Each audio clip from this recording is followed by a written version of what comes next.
when I sold everything, I go on the road, I promised myself, I say, I have enough money for 10 years. After 10 years, I have nothing left.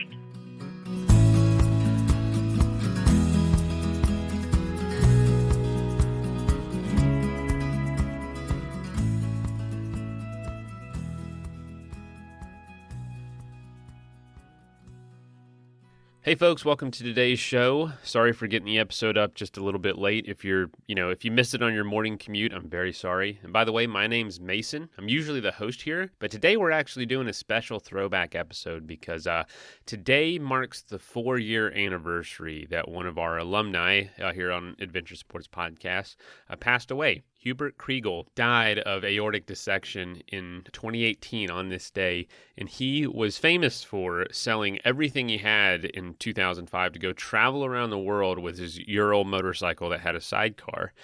And we're going to hear stories about that today, but I wanted to read a quote that he said about this trip. He said, "Selling everything I had in 2005 to go travel around the world on my sidecar was the best decision I ever made in my life. Don't forget to take a risk today." So in honor of Hubert, in honor of that spirit of adventure, in honor of what he did, I wanted to talk to him again. So this episode's from a few years ago. Travis is hosting the show, so my apologies for getting it up a little bit late. But hey, sometimes adventure makes us a little late, so let's go ahead and jump in.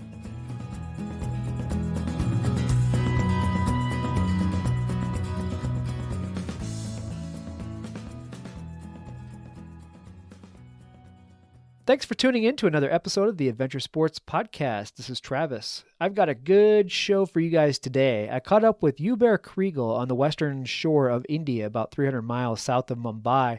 Hubert has been visiting various parts of the world since 1970, but in 2005 he decided to sell it all and travel permanently for 10 years on a Ural motorcycle and sidecar. Now it's 11 years later, and you've probably already guessed it, but Hubert is still on the road, and apparently with no plans to stop anytime soon. Hubert, thanks for joining me today. Yeah, thank you. Oh, it's great to have you. You know, I came across your story, and I was just completely smitten by your ability to toss everything aside and head out on this Ural sidecar and start traveling the world. Let's jump right into it. What kicked this whole thing off? You had basically an epiphany, a certain moment that just made you realize that this is what you wanted to do with your life at this point. Look, it's one of the things that happens during one dinner in my life. So we are in November 2004. I was living in New York. I've been living in America for the last 25 years on that time. I'm French. And during that dinner, I'm with a very good friend of mine. He's French also. And this guy is a noise, he's a perfume designer. And he's telling me as we start the dinner, he said, no matter how much we make, when we live in a big city like New York, it's a lifestyle. And December 31st, you look in your pocket, it's empty. It's all gone. So, which is true. So just so you know, I was never rich in my life. I had a good life. But I was always in the red all my life. And so that was the beginning of our conversation. And then he said, look, your daughter, I have 3 daughters. My third daughter was in Madison, Wisconsin College. It was the last year of her college.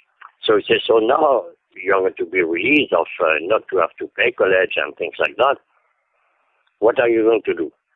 So I felt quite stupid. I never thought about it. I said, well, I don't know what I'm going to do. I keep working and that's it. And then the conversation started during the same dinner.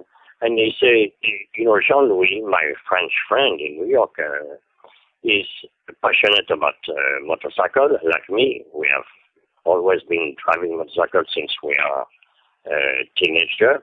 And he's also a traveler, a true traveler, like I have been. I've been traveling all my life, also on my own way. And then Jean-Louis asked me, he said, we are, it would be interesting to see how much does it cost to travel on motorcycle all year long. That's all you do. How much we need to do that. So just to remind you, we're in 2004. We all have internet on our desk in the morning when I was coming to work. The first thing I was doing, it was looking at a couple of bikers I knew. I had their blog, traveling around the world, and I was dreaming about it. I was looking at that. It was like a dream come true, So we started to scoop some number, and we wrote it down on the tablecloth, and we came to what was coherent and just common sense. And then John would tell me, he said, but, if you sell everything you have, how much you have? I say, I have no clue, I mean, at the bank, I'm always in the red, but, like anybody else, I had a good life, and I was living in a very nice apartment, and I was a real estate broker on that time, so I had to look good, and I was looking good. So, like anybody else, I had stuff, but no money. So we did the number. Again, we scooped the number, whatever was making sense about. And at the end, it appeared that if I was selling everything, I had enough money to travel for 10 years on my motorcycle, because traveling on a motorcycle is very cheap, if that's all you do. Of course, you have to travel smart, I then go in a 5-star hotel. So when I look at that, we were to desert, and I say, are you sure we don't forget anything? And so then it was clear to me that I had two choices in life. The first one was I keep working 10 years, and then I will be poor. And the second one, I sell everything I have, I go travel for 10 years on my motorcycle, and then I will be poor. Either way, it's the same result. Yeah, I mean, that was, wow, it was a wake-up call. I mean, I had no idea before that dinner. Drinking the coffee, I look at Jean-Louis, I say, Jean-Louis, I'm selling everything, I go on the road. I took my decision. It was just simple. So we are November 2004. 3 months later, February 16, at 6:04 a.m., I was leaving Manhattan, and I was going on the road for 10 years. Everything was gone. Everything was sold. Everything was closed. I had nothing left in New York. And I've been on the road since. It was absolutely fantastic. I owe a lot to my good friend John Louis. That's for sure. Yeah, I think you do. That's how it happened. Yeah, I do. It's still a very close friend. We talk a lot together. He came to join me a couple of times. One time, 6 months in South America on his motorcycle, and then we drove 1 year together in Africa. But that's it. That's the story.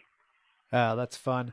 Well, I've always been, proud of myself for deciding, to move out to Colorado from Connecticut and doing it within a month's time. 4 weeks later, we packed up and moved out. And I was always pretty proud of that until I heard your story where you decided to sell everything and go on the road for 10 years on a motorcycle and did it within 3 months. That's pretty impressive. Yeah, well, okay, it happens like that. I mean, obviously, it wasn't the first time I moved. I was living in France, and I met my wife, and we had a baby. She was 3 months old, and we decided to move to America. So again, we sold, packed everything, and came here with 4 suitcases, and nobody was waiting for us. We had to redo our life, which we did. So. Somehow it was not the first time, but still it was it was a very good move, Yeah, you were used to making big changes quickly. So speaking of your wife, now we need to point out that you're married. You've been on the road for 11 years now, but there's still a wife back in New York. How does that work out? How does she feel about it? All right, so I can see right away you want to put me in trouble. My wife is next to me, so let me tell you. Yeah. So, look, Lorraine, she's a dancer. She was a professional dancer all her life, and as time goes, from dancing on stage, she became a choreographer, she became a professor of dance, teaching in universities in New York. writing books about dance, and that's her passion in life. She, the same way my passion was never to work because I was never good to work. But my passion was always travel and motorcycle. So when I decided to go on the road, the conversation we had, what we said was, look, you live your passion, which is dance, and I live my passion, which is traveling on a motorcycle. You are teaching now in a New York University. There is a lot of holiday. Every time you have time off, I will come back and we're together. And then once in a while, you can come to join me wherever. So that's what we do. Every Christmas, I was back in New York. We were together with our daughter for a month and a half, 2 months. Then a month for spring break, and then a couple of months in summer. And sometimes she come join me, in different countries. She's here in India with me right now for the last 7 weeks. She come in Panama. She come, we went travel Europe. So look, that's not the way we did it. Now, it is important to see that living in 2000, in the 21st century, you have to recognize that traveling is very easy, in the sense that every country has internet. Every country has a plastic machine. You put the plastic on top, you get the cash on the bottom. Every country has airplane, international airplane, for $1,000 from wherever you are in the world. You can tonight jump in a plane and wake up tomorrow morning on the other side of the world. So we are on Skype. We talk daily together, email. Of course, I'm not connected every day, but every time I can connect, we communicate together.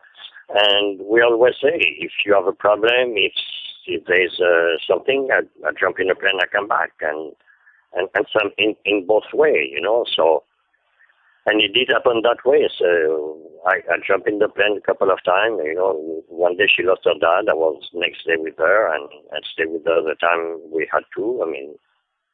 And one day I was very sick, and she came and she helped me and she bring me back home and things like that. So, it's not like I leave and I say, okay, see you in 10 years, ciao, It will not work the same way, of course. Yeah, that's a really good point. You guys have found a way to make this a very small world and be with each other when you need each other, and you obviously have a very strong relationship to endure that. And I think I can speak on the behalf of many men around the world and say, sir, you are very lucky, and I think you know how lucky you are, and that's it's such a wonderful story to hear. Yeah, I like to say that because we were talking about how easy it is to travel today, convenient and cheap. In 1971, I was living in Paris, and I went on a motorcycle with a sidecar. I went around the Red Sea. So that includes living from France, you go to Yugoslavia, Turkey, Syria, Iraq, Kuwait, Saudi Arabia, Ethiopia, Sudan, Egypt. And that was a 4-month trip. And we left for 2 months, but we came back after 4 months. And when you leave France, you go to Italy, that's okay. From Italy, you enter Yugoslavia, you are gone. You are disconnected from the world.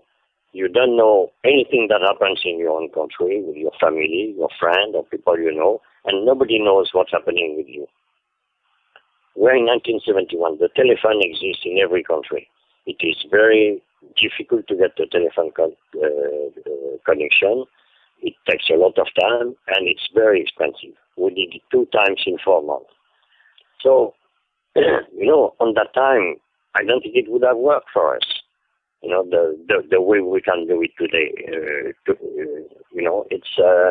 It's a different world. Yeah, it absolutely is. It's a lot easier to do now. So let's talk about your mode of transportation. You ride a Ural with a sidecar, and can you go into a little bit about what a Ural is for those who might not know? what is that you want to know about the Ural? Yeah, the Ural motorcycle and why you chose that to spend this much time traveling Well, okay, around the world on. yeah. So look, when I left New York, I already had with me a BMW 100 GS, which was the last carbureted motorcycle from BMW, and I had on it a Ural sidecar. I mean, why do I drive a sidecar? There is no good reason. It's just because it works for me. I have been driving sidecar all my life. I mean, since 1971, and I love it. And I drive it like a toy. It's a dance to me, and I'm not trying to convince anybody they should do it, but for me, it works. So I left New York in 2005 with a BMW. It had only 10,000 miles, very good shape, very well prepared. And I've been preparing myself for the last 2 years, not to go on the road for 10 years, I have no clue, but I was preparing this motorcycle to have something to be able to do some kind of travel, vacation travel. So I wanted this kind of motorcycle because no electronic, simplicity, any mechanic can open it. You don't need a computer to fix it if there is a problem. And always wanted to go in a remote country, a remote part of the world. So that was my concept. And it worked very well, except that I very quickly learned in South America, because when I left New York, I went first to the Arctic Circle, then south to Ushuaia. And going through all South America, in the next almost 3 years, I can tell you that over 100 times, either I was stranded or I U-turned with a shame and because I could see there is no way I could get through the sand. So a sidecar with a one-wheel drive, the sidecar is like a dead weight pulling you on the right side, and you will lose traction very quickly and be sanded. On my way south, I met a couple of guys in Death Valley, and we spent a week in Death Valley. These two guys were on the Ural with a two-wheel drive. So two-wheel drive, that means the sidecar wheel has a traction and it's a death lock. So all of a sudden, all the power you have keep you with the traction of the sidecar. It keeps you straight, and you go much, much, much further. Me being alone, traveling alone, and I'm not athletic. I'm not. I'm not that. I'm just not athletic. So when you are standard, you're in deep shit. It takes a lot of. It needs a lot of power, to get you out of there. So I saw what the two-wheel drive Ural sidecar could do by comparing me with my one-wheel drive. Much, much better motorcycles, BMW, and so on. And by the time I come back from South America, I decided to buy a Ural sidecar to have the two-wheel drive. Now, let's be clear. The two-wheel drive Ural sidecar, you will not do the sand dunes like you see in the Paris-Dakar race. Right. No way. Yeah, forget about that. You still have huge limits, but it doesn't matter. It was going much, much further than I could do with the BMW. So by the time I come back in 2008, now I'm in New York, and from there I bought a new Ural sidecar, two-wheel drive. I bought it in France, and I flew there to prepare it with my friend in Geneva.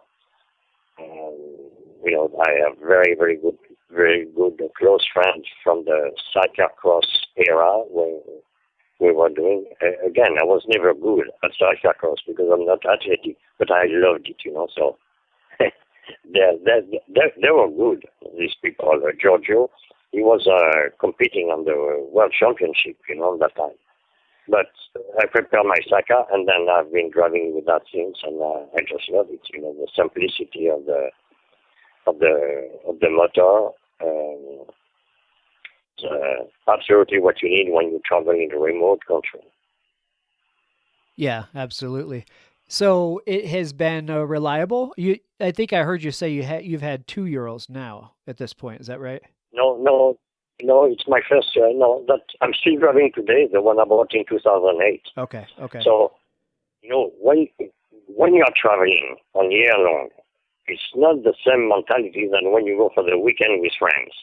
On the weekend with friends, you are pushing it, you do a little crazy thing, you need to decompress from the week work. Sure. So you don't hesitate to be a little foolish. When you travel alone, loaded, and so on, you forget about that. The first question people will ask is about the speed. I mean, speed is totally irrelevant when you travel. Right? And you don't want speed. You don't want to go fast. You want to have time to look. You don't want, and also for your own security.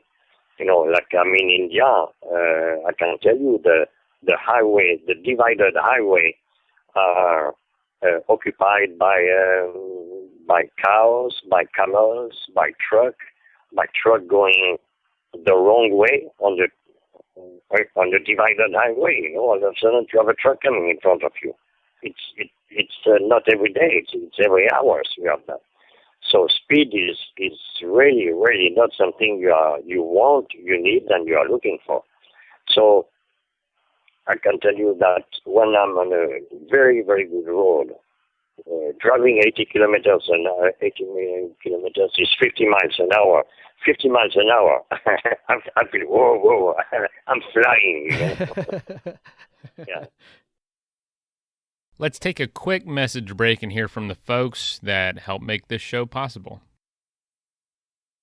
On the show, we talk a lot about the adventure, but it's honestly the time between the adventure that is most important, being adventure ready, as we say.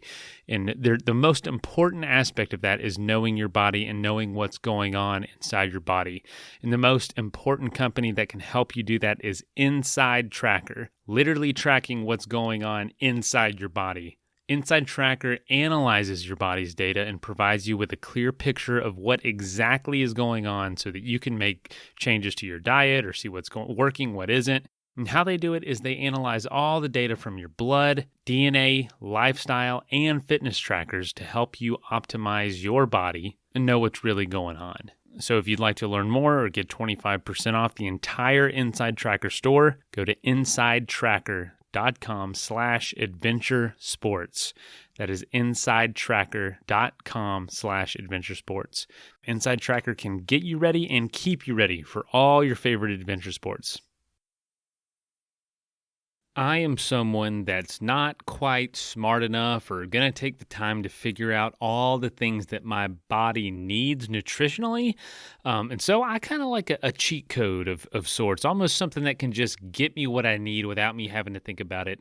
And that's why I'm actually very excited to be talking about Athletic Greens, because they have a daily powder that you can mix with water called AG1 that has 75 high-quality vitamins, minerals, whole food source superfoods, probiotics, and adaptogens to help you start your day. I just do it early in the day, get it done with, and it makes you just feel more accomplished. I feel better. I have more energy. And no matter if you're on a special diet like keto, vegan, dairy-free, gluten-free, whatever, it doesn't interfere with any of that. Athletic Greens has figured it out because you could not afford this trying to put those 75 ingredients together yourself. They make it even easier by throwing in a free 1-year supply of immune-supporting vitamin D and 5 free Athletic Green AG1 travel packs with your first purchase.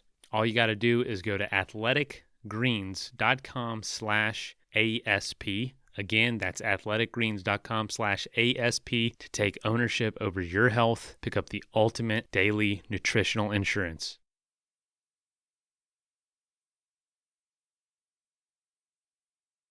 That is plenty of that for now. Let's get back into the episode. So when you first headed out from New York in 2005, you went up to the Arctic Circle on the ice roads, and then you turned south and you went all the way down to Ushuaia.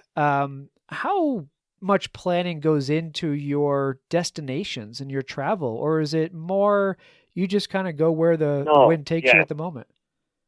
Look, I go on a day-to-day. So every morning I have two choices. When I get out of where I was left, I go on my sidecar and I have two choices. The first one I go left, the second one I go right. And I will decide on that time, when I go on it, I say, okay, I agree, I still go left. So, and then I go. So I still have, when I left New York, it was February 16, 2005. I had a dream, which was one of the reasons I prepared that motorcycle. I mean, the BMW, with a sidecar, it was, I prepared it to go to the Arctic Circle, to Tuktoyaktuk on the ice road in winter.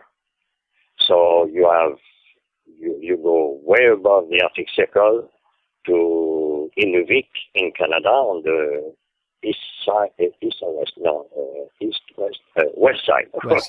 of Canada. Yeah. And then you have the Dumpster Highway, which is 1,000 kilometers, 1,000, let's say about 600 miles of gravel road. It's a very remote road. And at the end is a little town of Inuvik. 3,000 people live there. And in winter, you take the ice road, which is on the frozen river, and then on the frozen ocean Arctic, and you arrive to Tuktoyaktuk, which is the last town in this part of the world. And it's 1,000 people living there. And you drive all that on the ice, on the frozen ocean. And then you come back, and in summer, all the ice melt, and you have communication by boat. There is no road in summer to go there. So I read an article about that, and I said, wow, I was fascinated, and I wanted to do that. Now, the temperature there is minus 40. It's minus 40 during the day, minus 40 at night. So minus 40 Fahrenheit, it's harsh. That's cold. And yeah, it's cold, but I'm from that school. I mean, when I was a young man in France, I had to drive in winter without gloves, just to challenge it. And not that I had good gloves. We did not have good equipment. I did not have too much money, but it was always the challenge. It is a typical French mentality of the bikers on that time, and I've been trying that all my life. So I was living in New York. In New York, you have New York City, when you have a few days of very, very cold, it goes to minus 10, minus 20, minus 30, and I was fascinated.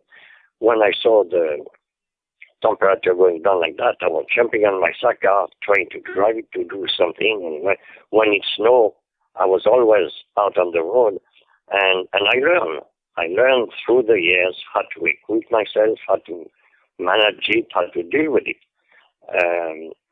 At one point, I was feeling so good about it. Every time I heard there is a snowstorm on the north going to Canada, I was jumping on my sidecar, but I would do that after work, So I come back home and I prepare myself at 10 o'clock at night. I go on the sidecar, I go to Montreal. And I will arrive in the middle of the night, in the early morning, 350 miles. I will sleep or not sleep, and then I will come back to New York.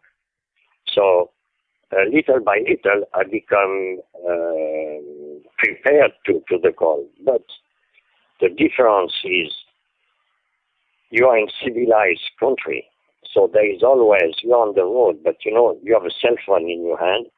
And as an expression, if you have a problem, there's a helicopter coming to pick you up.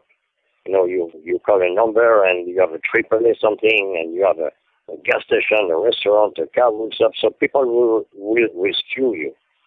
Now, I knew going to the Dumpster Highway, 1,000 kilometers, there is nothing like that. You are in the wild. There is no traffic. And nobody will come to rescue you. So it's a whole different, I'm a city guy. I know nothing about all that. So, yeah, I mean, it was very, it is scary. It is scary. So when I prepare myself to go to the Dumpster Highway for the last 3 years before I left on February 16, 2005, I did everything I could to try to learn, to get information, but it was very difficult to get. I was calling the people that who live in Inuvik. And I remember one time I called a garage, and I asked a guy about the tire, what do they do, how it works, And the guy asked me, he said, so what kind of car you have? And without thinking, I didn't pay attention. I said, no, I'm not driving a car. I'm on a motorcycle. The guy hung up on me. Didn't want to deal with it. And he hung up. Yeah, I met the guy when I went there. And I told him he was the stupid one. But, that's okay. So going there, I had few, I did not know if I could do it. I did not know if it was possible. But I was going on a day-to-day, and I pushed it one day after the other, and look, I went through, So the funny story is when I arrived in Tuktoyaktuk, there is, Inuvik and Tuktoyaktuk, it's a petrol, it's a petrol country. So a third of the population is the petrol industry. A third of the population is the government, and the last third of the population are the retired Eskimo who live there, and who are not anymore Eskimo. I mean, there is no more hunting, things like that. Alcohol is a huge drama in this part of the world. Right. I saw family devastated. I mean, human drama, you have no idea how hard it is to watch and to listen to these families. These people tell you what happens with members of their own family due to alcohol. So I knew in Tuktoyaktuk there is one hotel restaurant. I know it has,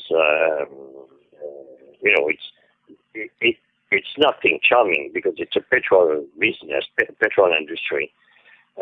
So I arrived there, with all this dream I had in my head, and I took my little bag from the sidecar, and I walked the stairs, still dressed like, it's minus 40, right? So I get in the restaurant, in the hotel restaurant, I opened the door, and I saw the guy, and, I felt so good. I say, hey, I'm from New York, and I come on my motorcycle to spend the night here. And, that was my... I made it, in my head. So I said that to the guy, and the guy said, well, I'm sorry, but we're full tonight. Oh, no. It's a long way to come to find out they're full. Yeah. I said, all right. So do you think I can have a soup, eat something? Yeah, of course. Sit down, yeah. And the guy was, obviously very nice. He was worried about me. So I told him, I said, look, don't worry, I have my tent. I sleep outside. If you don't mind to show me where I can pick up my tent, I sleep outside, and there's no problem, So during the dinner, he called me and he said, come have a look. And he took me to an office. It was very small, very messy. And he said, look, would it be okay if you sleep here on the floor? I said, sure, it's okay. So, it all turned out well. So, well, that's probably a welcome sight at 40 degrees below zero. That's some chilly camping if you had to stay out there. Yeah, so, to come back to your question, so then when I left New York, I had in mind Arctic Circle, Tuktoyaktuk. So I made it. So now I'm coming back, and I have one thing in mind, is to go to Ushuaia, because it's logical. It's on the same continent, and I'm here, so I'm going to go through Central America and South America down to Ushuaia in Argentina. So that's my goal. Now, which country I'm going to go through, which order, will I go by the East Coast, the West Coast, the Sun? I had no idea. I didn't know. And for all that, I go really on the day-to-day. It depends who I meet, what I heard, what intrigued me, and sometimes I'm just not sure where I go, but I know I'm going south, so it still is good, and that's how I do. So, the beauty for me of my travel is I have no schedule, I have no itinerary, and I have no sponsor. I owe nothing to nobody. I'm totally free. I can do exactly what I want on the day-to-day, and that's what I do, That's what I've been doing. Well, that is admirable, and it makes me long for that lifestyle. It's such a simple way to go about each and every day. Just go which way you determine is the best way to go on that given day, and it may change tomorrow, but oh well. Yeah, exactly. When I was in France, I bought the Ural sidecar, and I had one thing in mind. I wanted to go to Mongolia. I read a book about Mongolia my wife gave me for Christmas. I watched a couple of movies, The Whipping Camel, that was, making me drool to want to go to Mongolia. So I'm preparing the Ural sidecar, and I know I want to go to Mongolia. So will I go through Turkey and the Baltic Sea? Will I go through Belarusia? Will I go through the north? And I had no idea, And until 1 week before I left, I heard I didn't pay attention before, but I heard there is a motorcycle rally at the Arctic Circle in Norway. And I said, wow, that's great, let me go meet all these guys. It's called the Crystal Rally. So I left faster Switzerland than I wanted because I heard about this rally, so I went by there. Then I went by the north. 2 weeks before, I had a TV interview, and they asked me, I said, well, man, I don't know. I'm not sure. What do you think I should do? I'm always ready to listen to people, what they have to say, but I will make my decision when it's needed, not because I have to decide in advance. That's a great quality of life. It gives me, no stress. Yeah, absolutely. And you left the working world to do this, so it's got to be such a night and day difference to walk into a life where you just don't have to worry about what it is you're doing the next day. You're going to be getting on your motorcycle, and you're going to be turning left or right, and that's it. Yeah, that's it. Very cool. Yeah. So I love people stories. Now, 11 years on the road, there must be a good story about a person that you came across that really left an impression on you. Do you have one of those? Oh, many. I'm sure. No, yeah, of course. Because, what's amazing is you meet people and, well, number one, I have a billboard above my head, with my traveling with a sidecar. So you stop there, people grab you, in a village, in a remote area, no matter where you are. So people come and they grab you. And they all want to hear your story. They want to ask, they have questions. And it's a pleasure for me to share with people you meet like that. So very quickly they invite you, they want you to stay, they don't want you to leave, they want you to eat with them, and they want you to sleep in their house. And I do sleep in people's house as much as possible. I do it a lot. You spend one evening, one afternoon, let's say, one evening with a family, with somebody somewhere. I'm talking in villages, I'm talking in remote area. I'm not talking about, somebody you meet in a fancy cafe in the capital of the world. No, I'm talking about simple people. Right. It's amazing how much people will open to you. All you have to do is to ask them questions, and they will talk to you. And I do the same. I always answer with as much sincerity as I can to any question they ask me. Of course, people ask you mostly always the same question. It doesn't matter. People say, are you tired? You always say the same story. I say, look, that's not his problem. I am in his life, in his village. He invites me in his house. He asks me questions, I answer with as much sincerity and simplicity as I can. But that allows me to ask him questions. And you have no idea how much people would open to you. Because being a traveler, you are not a threat. You are just, if I move in a village and I say, okay, I'm going to live here for the next 10 years, he will not open the same way. But I'm just going through, he knows I will live. So you ask question about what's good in their life? What's the problem they have? What is wrong? What they would like to change? What they would like to achieve? What difficulties they have, and what do they think of such other country next to them that might be in war or might be, in political difficulties together. And people always talk to you, all night long. So that's for me the richness of my travel is to meet simple people and to you have a print of their life in your mind when you leave. You never forget. Now, besides that, you can meet some people, some of them for half an hour, couple of hours, or you meet some people for half a day, and you connect. When you connect with somebody, they are with you, and they are with you for the rest of your life. I can give you some examples. I had one. I'm always thinking it's Harvey. I was at the Arctic Circle, just coming back, from Tuktoyaktuk, and I stopped at the last gas station. I'm still in the north. I have to do the 1,000 kilometer, and I stop at the gas station. I have to fill up gas, and there is no petrol, so we have to wait. They are waiting for the truck. So I've been there for 5 minutes, and comes this guy, Harvey. He's on the old pickup truck. He had the sled dog, the Huskies. You understand? Yep. Yeah.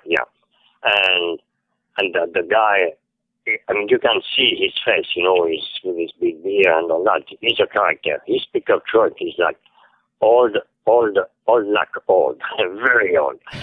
And we start talking together. And he's sleeping in his truck with his dogs. The night before he went to the dumpster, he was very happy because he found two tires that fit the wheel he had. He said, when I finish dog sled with my dogs, I'm to come back home, which is over 1,000 miles about. To say, the tire I have are not good enough. So now I'm happy. I have a couple of spare tires, with me.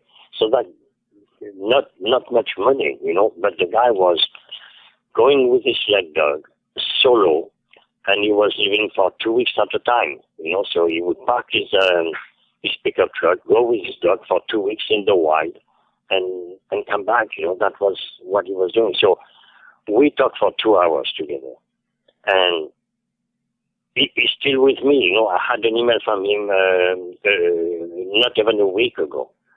And one thing he say, I love that. I put all that on my website. At one point he said, because we don't have a job, people think that we don't work. He said, well, to succeed at what we do, it takes a lot of work. Yeah, no doubt. I love that. It's true, he was kind of like me, not working anymore, not much money. But, it's true. People think we don't work, but it takes a lot of work. He's working harder than most. Well, everyone works, but it takes work. So, you connect with people. To me, that's what travel is about, is to connect with people. Last night, I had an email from a girl, a young girl I met in St. Petersburg. So St. Petersburg must have been in 2009, when I was on my way to Mongolia. I spent a couple of days with her. I met her in St. Petersburg. We went to the opera together, and then we had dinner with her in her house with her mom. And, again, she told me a lot of things I know about her life. So on that time, she had difficulties. She met an Italian guy that she was in love. She wanted to go join him, but she could not get the visa. It was very difficult financially. There were not rich people at all, this girl and her mom. And it's very difficult for Russians to have visa to go to Europe. You have to show a lot of. It's mostly a financial problem. You have to show bank statement for 2 years past and so on. So I saw this girl 2 times in 2 days, and then I went on with my travel. So I got an email from her once a year. I'm sending a mass email to everybody I know, everybody I met, everybody. And she answered me to say, well, I'm glad to see you are still on the road and so on. So I wrote her back and I say, hey, well, what about you? What's happening in your life now? Where are you at? Tell me since we met together. And she wrote me a long letter I got last night about she succeeded to go meet this guy in Italy.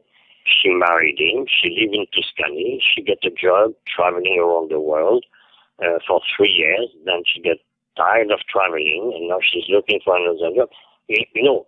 We met 2 days, but we are connected for life. I will follow this girl. She will follow me until ever. So that, to me, this is the true richness of the travel. Yeah, that's very special. Absolutely, money couldn't buy that. Yeah. So I'm used to say, when I travel, I don't do fort. I don't do church, I don't do mosque, I don't do synagogue, I don't do landmark. I can do, but I don't care. I'm not looking for. But I do villages, I do remote road, I do mountain, I do people. That's the kind of travel I do. Well, that sounds good to me. I like the way that that you do it, and the mentality that you hold while you're doing it. So sometimes I will go see a landmark place, but like I'm living in India, I have been here for a year and a half. I did not go to see the Taj Mahal. Right. Yeah, people don't understand that. But that's, to me, that's not very important. That's it. I think you would describe yourself as a world traveler instead of a tourist. You don't hit all the tourist spots. You want to see the world. Yeah. Absolutely, it's different. You've been all over the place. Could you pick a place that you would say is your absolute favorite, that really is a place that you could go back to time and time again and never get old? Oh, very simple, very simple, and no hesitation. It's Mongolia.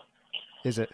Very cool. I spent 9 months in Mongolia. So I arrived in November, beginning of the winter, and like I always do when I go in a country, when I know I want to spend some time, I took a teacher one-on-one, 4 hours a day, to learn to speak Mongol. So I have my own booklet with my own vocabulary, my own sentences. All I want this teacher is to teach me the phonetic, how to say such a sentence, such a verb, or such a name. So after 2 weeks of that, I have enough ammunition to speak the local language, to present myself, to explain my story, and to ask questions, and it works very, very well. So, of course, when people answer you something, I understand nothing. But it doesn't matter. I mean, it's not... when you arrive somewhere, you speak their language, you break the barrier, you open the door. So I did that when I arrived in Mongolia. And then I went right away in same thing. Mongolia, the steppe of Mongolia, the Gobi Desert is minus 40 Fahrenheit in winter. And I went south right away. And not knowing anybody, nobody was waiting for me, and it's very, very remote in the winter, this part of the world. But I stopped in York, and I start spending time with these people, the hospitality the Mongol people have, the lifestyle they have. So, and I spent 9 months like that. So I spent the whole winter and the spring and the summer. Now, why do I love so much Mongolia? It's because in the 21st century today, the Mongol nomads, they are true nomads. They still move their pasture 5, 6, 7 times a year. But they live today with the same harshness it was, the same difficulties, and the same hierarchy, and the same family value, and the same simplicity than they were living 1,000 years ago under Genghis Khan. Nothing changed. It's totally amazing. That's what I read in my book, that's what I saw in the movie The Weeping Camel, and that's what I wanted to live with these people, to be there with them.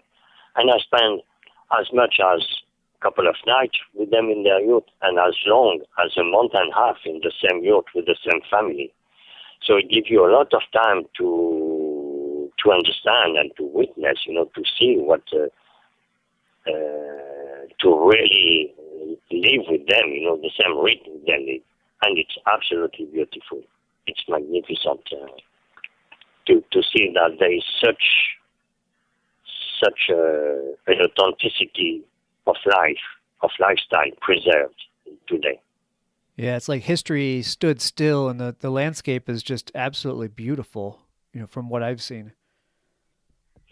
Well, the landscape is pretty flat, huh? It's not, but it's weird because you can go through the steps. There is no one road to go south. You have, you drive on your own. You make your own path, Right. So it's very, very open territory.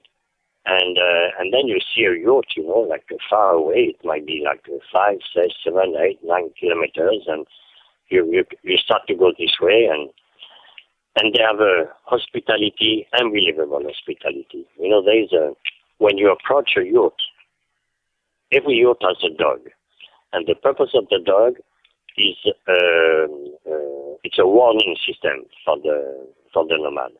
So the dog sleep outside, summer or winter, and if there is something strange happening or a bad animal or something, it will bark. That's its job. And then the nomad will come out of the yurt and look what it is and deal with it. So when I approach a yurt, of course they are barking at me, and there is a tradition. When the nomad come out of the yurt and you are facing each other, you tell him, it's a specific sentence, I forgot it now, but it's a specific sentence. You say, can you please watch out your dog? And invariably, he will tell you, yes, I pay attention to my dog. And that means you are welcome. From that time, he takes you inside the yurt. As soon as you are inside the yurt, he gives you something to drink, a tea, most likely.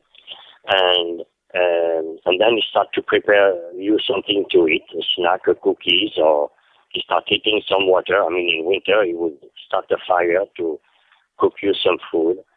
And you are there. So we talk, we communicate. It takes time. It's a slow process, but it works.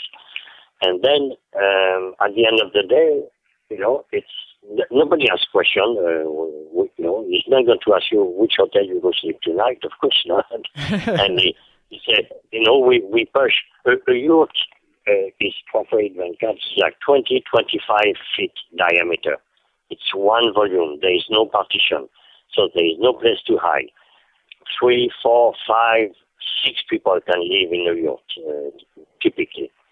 So there is no furniture. You have little teeny stool that you can, not even 1 foot high, and that you sit on. And at night, you pull things on the side, you put the cover, and you sleep on the floor. So when it's night, you say, okay, you lie down here, boom, and you lie down. And never, not once in 9 months, any nomad asked me, so what's your plan? What do you do next? How long do you stay? When are you leaving? Never. And I stay a week, I stay up to a month and a half with the same family. Nobody asked me when I was going and what was my plan. Wow, that's hospitality. So, yeah, it's a natural hospitality, that is absolutely amazing. Right. And Mongols are very content of their life. because there is zero agriculture. It's only they only have, their sheep, goats, cow, horses, camel, yak. Basically, that's all they have. And this animal, they go out to eat. They walk around the steppes all day long. They come back at night at the yurt. But the Mongol has a lot of time for himself. So between them, in the family, they socialize a lot. They spend a lot of time talking together, having fun. They laugh a lot. They have social games. They would play. They eat all day long. They eat a little snack here, a little snack there. They sip some tea, and they have a good time. Life is good. It is very harsh in winter, but beside that, they are very content on their life. Well, it sounds like a lifestyle that many of us could probably benefit from living, at least to get a taste of, just for a little while. Yeah, so look, it is true also that today, when I was there in 2009, some of the Mongol nomads already have a Chinese motorcycle. Some have a solar panel with a dish and a TV. It's only one channel coming. Yeah, one channel coming from Ulaanbaatar. Some have a cell phone, so sometimes you can pick up a signal somewhere, and they were able to call on the phone. All that exists already. It's not like they don't know. It does exist. Not everybody has it, but some of them have it. But it did not change anything on their own lifestyle. The rhythm is the same. The lifestyle is still the same simplicity and the same hierarchy and value of life. Right. What words? So Mongolia is my number one by far. Yeah, I can imagine. What words of inspiration or advice would you have for somebody who really has a dream to do what you've done now that you've done it for 11 years and have all this experience under your belt? What would you tell them? Do it. That's it. If you have the dream to do it, then do it, Look, I would never encourage anybody to do it. I don't care to tell people you should travel. If you want to travel, you travel. It's a free world to a degree. But at the opposite of that, I would tell everybody I meet, every family, I say, if you want to do one thing good for your kids, make them travel. Take them outside no matter where you live, which country you live, which part of the world you live in. Take your kids to travel. It's so important because when you come back home, you can appreciate in a totally different way whatever is home. Would it be for an American kid? Well, you know what? A lot.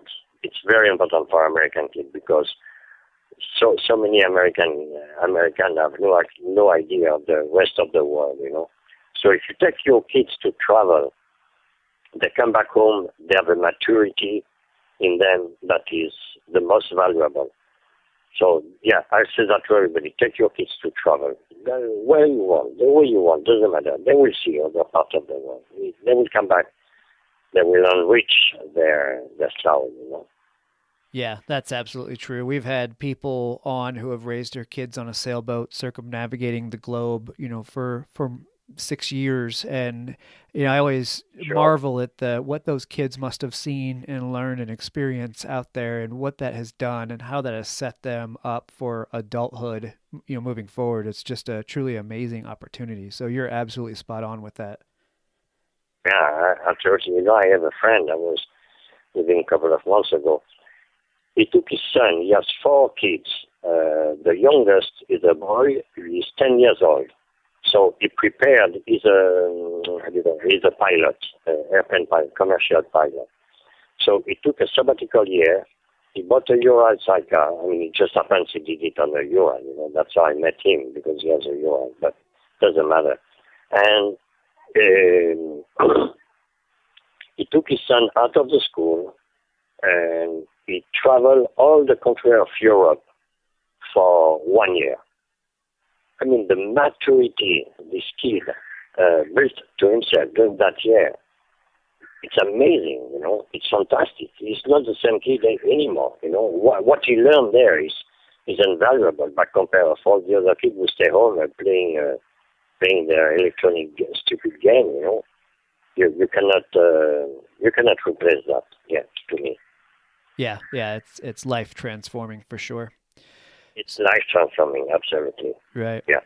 So you have a website, and your website is truly a treasure trove of world travel adventure. You must spend quite a bit of time updating it, or is it just a matter of this is 11 years worth of updates? And no, look, I started the website for my daughters. I have three daughters, so I started first I was sending email when I left in 2005.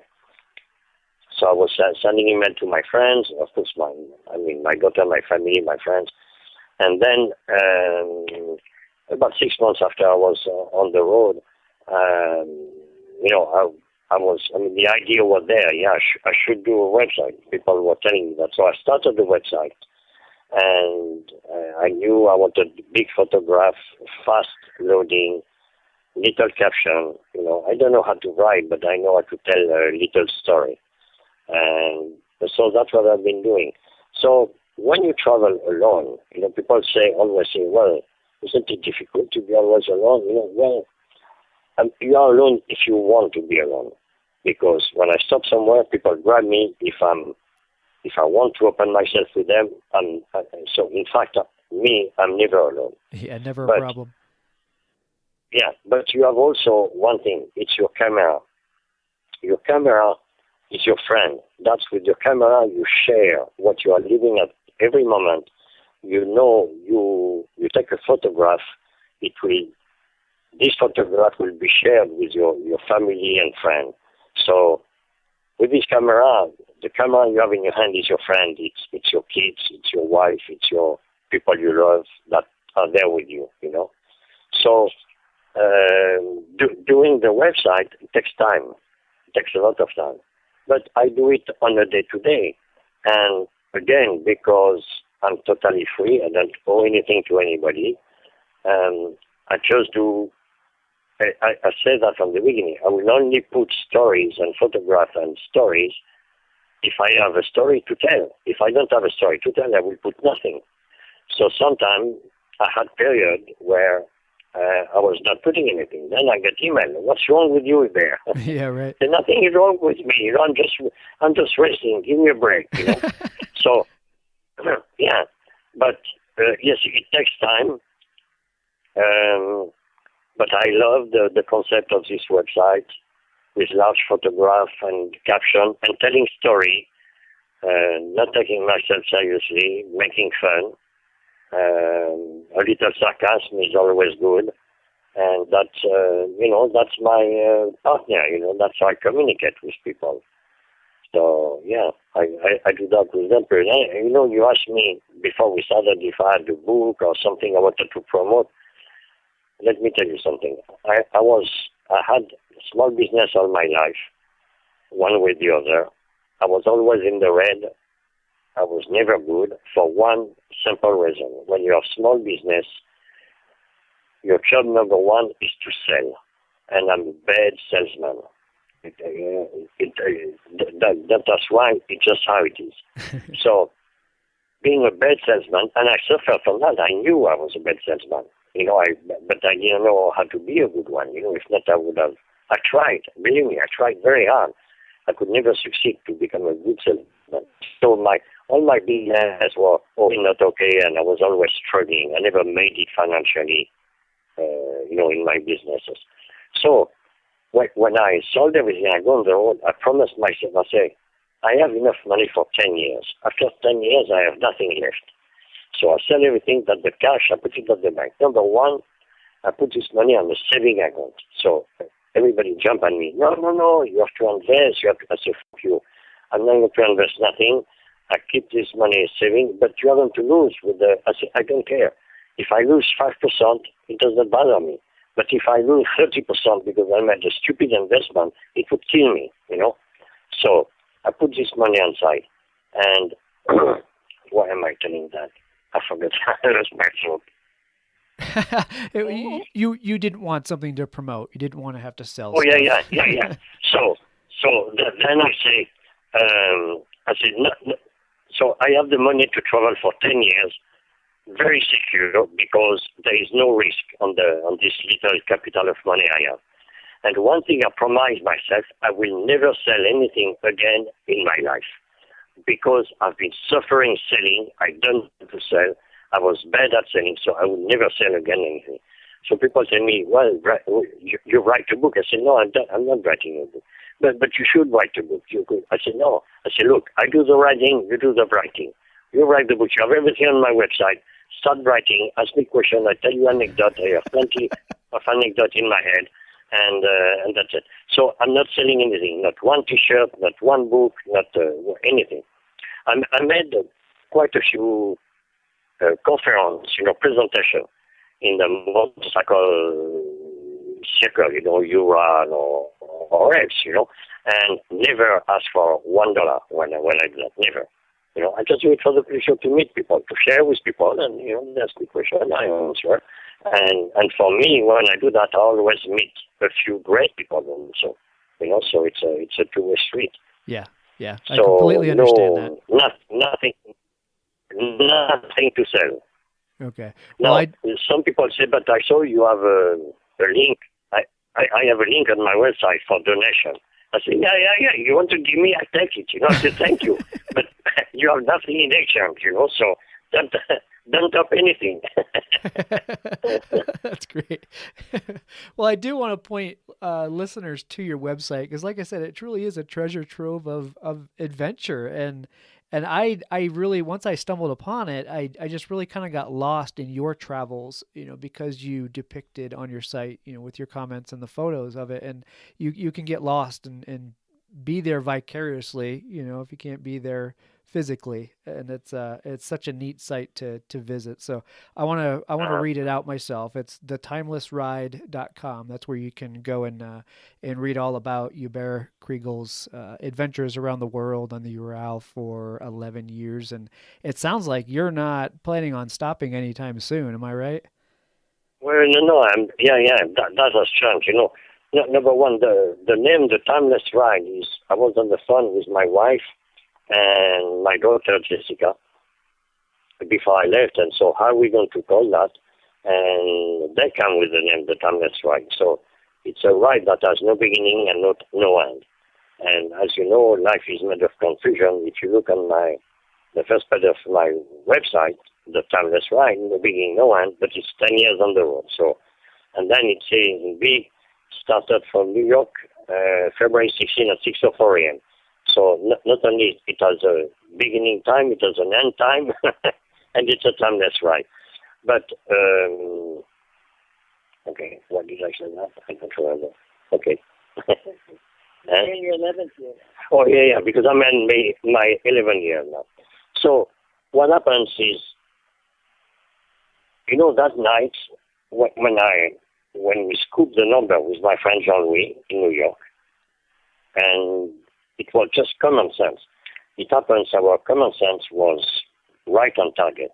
When I started travel, I have been spending exactly what we imagined that day. I'm not spending more, I'm not spending less. And I do it by instinct, I don't keep track, I don't write anything. I don't write how many kilometers I rode, how much I spent, anything. Every 2-3 months, I would open the website, my bank account in New York, my bank account in France. I look the balance, and I look, and boom, I'm right on my feet. And when I reached 62 years old, it was the age of retirement in America. Security called me. I stopped by them, and to make it short to you, because I was always in the red, I never had 401k or retirement plan, nothing. But I had paycheck all my life. I work hard like anybody else. So on every paycheck, there is something going on the side for Social Security. When I was working in France, as well as when I was working in America.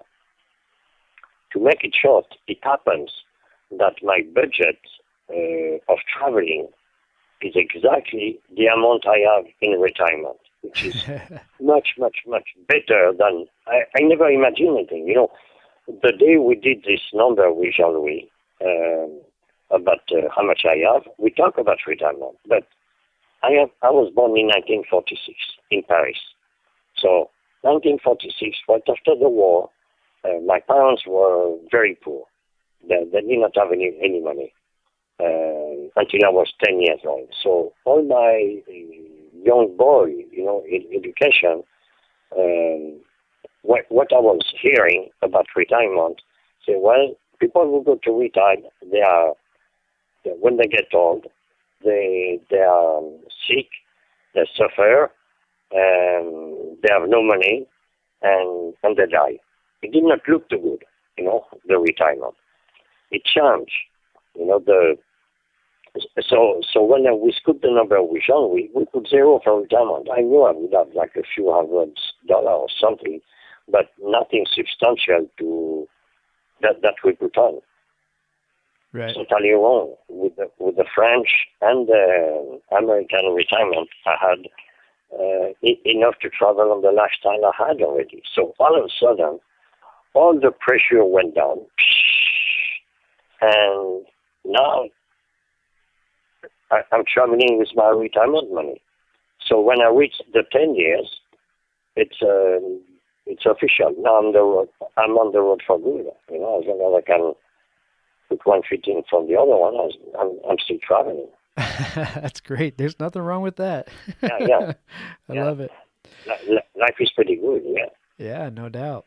Well, before we go, I have to ask, you have these iconic red glasses that you seem to be recognized for at this point. Is there a story behind these glasses, or you just like to color red? Yeah. Yeah, I got this red glasses in 1995, so 21 years I've been wearing these glasses. They are big, red, flashy, huge frame red. So, if you look at the website, you will understand once you see a photograph of me with my red glasses, which I wear every day. It's a girl I met. She was a friend I recently met. She was a eyeglass maker, designer. And she called me and she said, look, I have some glasses I'm designing. I want to show you. So stop by my shop one day. So I stopped by her shop. It was these red glasses, and I loved it right away. Because, let me explain you. It's hard to understand, but most likely you will not understand. But that's okay. I'm a shy person. I've been shy all my life. That's who I am. So to wear such a flashy red glasses, now people don't look at me, they look at the glasses. So it allowed me to be there without having people looking at me. It's confusing, I know. But, no, I completely get it. I understand what you're saying. That makes a lot of sense. That's great. Yeah. So there is a story behind the red glasses. Yeah, so I was living in New York. I had a small business of graphic arts, and it was fitting very well the environment. I was everybody thought I was this huge advertising agency. I was not. All it takes is red glasses, right? Yeah. Maybe I'll get a pair. Well, Hubert, your travels sound truly amazing, and I was very anxious to get you on because your stories are exactly what we're looking for on this show. I think they're absolutely inspiring, and I look forward to seeing what comes down the road next for you. And I'll follow your site and see that happen. And I can only hope that we cross paths at some point so I can shake your hand and hear a few more stories. Yeah, that would be great. But look, I want to say something. People always ask, why the sidecar, why the motorcycle? I say, look, when you travel, it's not important what motorcycle you have. And I'm going to tell you, if there was one motorcycle made for traveler who never break, we would all knew it and we would all have it. It does not exist.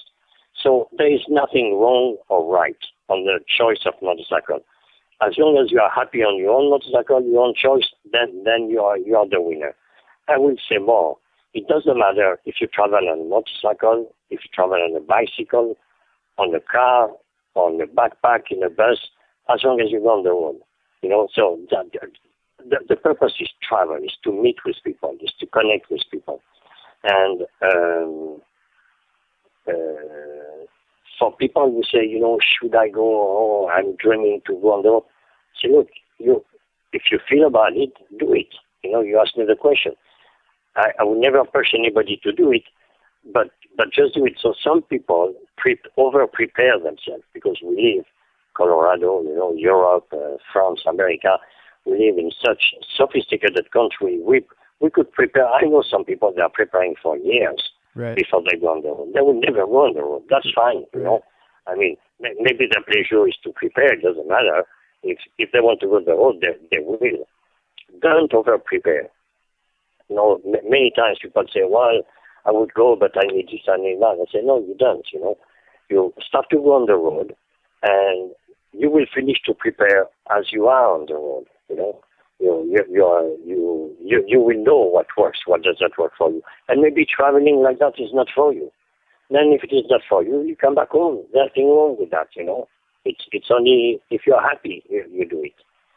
Because traveling on motorcycle or car, I mean, traveling around the world is not, it requires a special state of mind. You forget about the comfort zone. Every day you approach a new situation. You approach new people. You approach new country. And you have new difficulties or unknown in front of you. So you have to be able to eat whatever people give you to eat. You have to learn to speak their language. You have to, I mean, you really have to go out of your circle of comfort zone. And it's not for everybody, but if it is for you, you will love it. It's, you know, traveling is amazing. You know? Even if it is harder and harder these days, the way the world is going now. But, you know, still, it's fantastic. Yeah, well said. Just get out there and do it, and don't have any inhibitions, and don't plan too much. You'll never get going if you do. Yeah, don't over complicate it. You know, things will happen. And also, one other thing I want to tell you, because your audience is maybe mostly American.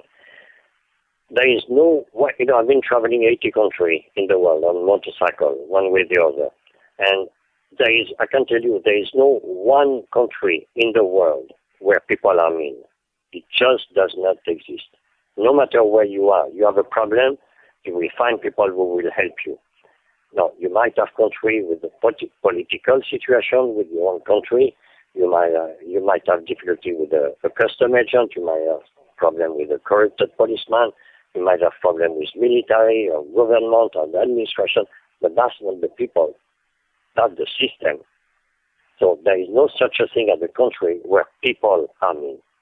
I was welcome in every country I went in the world. You know, I remember when I arrived in Venezuela with my BMW sidecar with a New York City license plate. I replaced the license plate, and I thought, you know, people see I'm from New York, American, you know, I'm going to be in trouble. People don't give a damn. You know, they're lovely. They say, oh, you're from, you know, little by little. I was opening myself. And they're absolutely lovely. So everywhere you go, you will find very, very nice people. And whenever you have a problem, you will find people to help you. Right. Yep, that's absolutely true. That message comes across quite often with the people we interview, and we hear the same message time and time again, is that, you know, everywhere they go, the people that they meet are just absolutely genuine, helping, caring, and they'll give you the shirt off their back. Yeah. Yep, absolutely. All right, Hubert. Well, safe travels. Enjoy India, and I will be looking forward to seeing where you go next. I really appreciate you taking the time to come on the show and inspire our listeners to get out there and do something for themselves. Okay. Well, thank you very much, and I see you on the road one of these days. Sounds good. Thanks. Take care. Thank you, Travis. Bye-bye. First of all, thank you so much for listening. It means the world to us that you choose to listen to this show. If you'd like to help us further, you can leave a review on iTunes, share us with your friends, your family. It goes a long way to grow in the show. You can also support us financially through patreon.com/adventuresportspodcast. Link is in the show notes. And also, if you have an idea of who could be a good guest for the show, we're always looking for people to tell their story about the outdoors or adventure. So if you know someone, please reach out. Email us at info@adventuresportspodcast.com. And until then, get out there and have some fun.